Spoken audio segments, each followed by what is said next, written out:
In this quick video, I'm going to explain how to fix or replace a Tesla Model S door handle.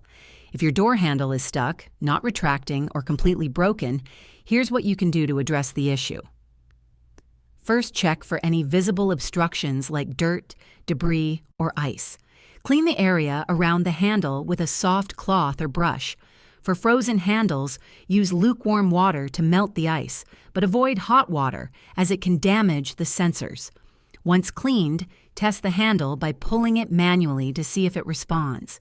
If the handle still doesn't work, restart your car to reset the system. Turn it off completely, wait 30 seconds, and turn it back on. Ensure your Tesla's software is updated, as outdated firmware can cause glitches with the handle sensors.